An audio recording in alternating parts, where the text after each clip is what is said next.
১০০তম বছরে পৌঁছেছে প্যারিসের গ্র্যান্ড মসজিদ। ধর্মীয় আবহাওয়ার সঙ্গে পালন করা হয় এই বিশেষ দিনটি, যেখানে অংশ নেন বিভিন্ন ধর্মের নেতা সহ প্যারিসের মেয়র এবং সরকারের উচ্চপদস্থ কর্মকর্তারা। আয়োজনের মূল লক্ষ্য সম্প্রীতি আর ঐক্যের বার্তা ছড়িয়ে দেয়া। আমরা প্রমাণ করতে চাই ইসলাম ফরাসি নাগরিকত্ব এবং ধর্মনিরপেক্ষতার সঙ্গে পুরোপুরি সামঞ্জস্যপূর্ণ।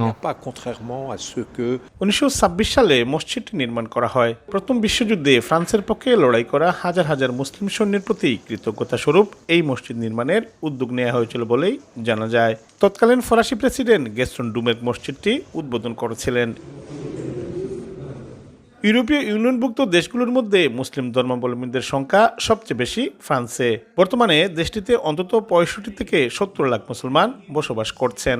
সময়ের নানাবিধ সামাজিক ও রাজনৈতিক চ্যালেঞ্জের মুখে দাঁড়িয়েও মসজিদটি তার সেতু বন্ধনের ভূমিকা পালন করে যাচ্ছে। এটি কেবল একটি প্রতিষ্ঠান নয়, বরং এমন একটি বাতিঘর যা শত শত বছর ধরে শান্তির বার্তা বহন করে চলেছে।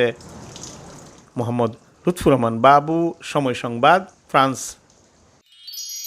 এক মিষ্টি সকাল কানে কানে কিছু গুনগুনিয়ে বলে যায়, কাছে আয় ভেসে যায় হাজার ফুলের ঠিকানায়, ছুঁয়ে দিয়ে ডুবে যায় সুগন্ধে শেষে মানা।